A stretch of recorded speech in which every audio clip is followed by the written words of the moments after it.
गुरु अर्जुन देव जी का जन्म 15 अप्रैल 1563 को गोइंदवाल साहिब में हुआ। उनके पिताजी गुरु रामदास जी तथा माता जी बीबी भानी जी थीं, जो कि गुरु अमरदास जी की सपुत्री थीं। उनका बचपन गुरु अमरदास जी तथा बाबा बुड्ढा जी की देखरेख में बीता। उनको गुरुमुखी की शिक्षा स्वयं गुरु अमरदास जी से प्राप्त हुई थी। वे बचपन से ही बहुत शांत स्वभाव के थे।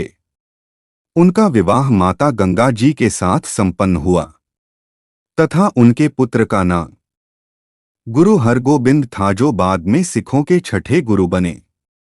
गुरु रामदास जी ने ज्योति ज्योत समाने से पहले अपने तीनों पुत्रों में से गुरु अर्जन देव जी को गुरुगद्दी सौंपी तथा वे सिखों के 5वें गुरु बने। उनकी विनम्रता, सेवा भावना, धार्मिक प्रवृत्ति तथा योग्यता को देखते हुए गुरु रामदास जी ने उन्हें गुरुगद्दी सौंपी।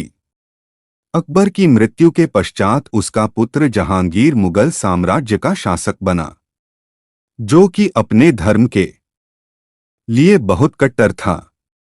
चंदू नामक व्यक्ति अपनी पुत्री का विवाह गुरुजी के पुत्र के साथ करना चाहता था, परंतु गुरु अर्जुन देव जी ने इसके लिए इनकार कर दिया था, जिस कारण वो गुरुजी को नापसंद करता था।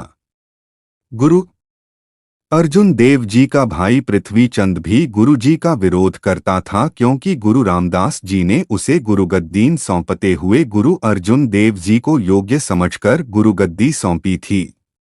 गुरु अर्जन देव जी ने गुरुगद्दी पर सुशोभित होने के पश्चात सभी जातियों के उद्धार के लिए सामाजिक कार्य किए तथा धार्मिक प्रचार का कार्य और तेज कर दिया। उन्होंने अमृत सरोवर का निर्माण करवाया तथा उसके बीचों बीच हरिमंदिर साहिब की स्थापना करवाई। गुरु अर्जन देव जी के समय में ही तरनतारन नगर बसाया गया था। गुरु अर्जन देव जी ने 30 रागों में वाणी की रचना की, जो कि गुरु ग्रंथ साहिब में संकलित है। गुरु जी ने सिख गुरुओं की वाणी के साथ साथ अन्य भक्तों तथा भट्टों की रचनाओं को भी श्री गुरु ग्रंथ साहिब में संकलित किया। जहांगीर गुरु जी के बढ़ते हुए प्रभाव से खुश नहीं था। साथ ही साथ गुरु जी का भाई पृथ्वी और चंदू दोनों ने गुरु जी के विरुद्ध जहांगीर के कान भरने शुरू कर दिए थे। एक बार जहांगीर के पुत्र खुसरो ने अपने पिता जहांगीर के विरुद्ध बगावत कर दी तथा आगरा से भागकर पंजाब में गुरु जी की शरण में आ गया। जब जहांगीर को इस बात का पता चला तो उसने गुरु जी पर षड्यंत्र रचने का आरोप लगाते हुए उन्हें गिरफ्तार करने का हुक्म दिया। उन्हें इस्लाम कबूल करने के लिए मजबूर किया गया। गुरु जी के इनकार करने पर 5 दिनों तक उन्हें यातनाएं दी गईं। 30 मई 1663 को लाहौर में उन्हें गर्मी के मौसम में गर्म तपते हुए तवे पर बैठाकर उन पर गर्म रेत डाली गई। उनके पूरे शरीर पर छाले पड़ गए, परंतु गुरु जी शांत रहे। गुरु जी ने रावी नदी में स्नान करने की अनुमति मांगी, जो कबूल कर ली गई। गुरु जी नदी में स्नान के लिए गए तथा ज्योति ज्योत समा गए।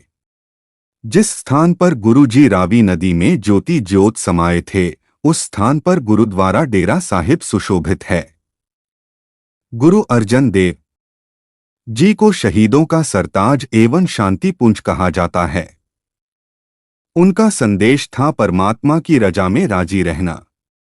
जब उन्हें भीषण गर्मी में तपते हुए तवे पर बिठाकर उन पर गर्म रेत डाली जा रही थी, उस समय भी वे परमात्मा का सिमरन करते हुए जप रहे थे, तेरा किया मीठा लागे, हर नाम पदारथ नानक मांगे।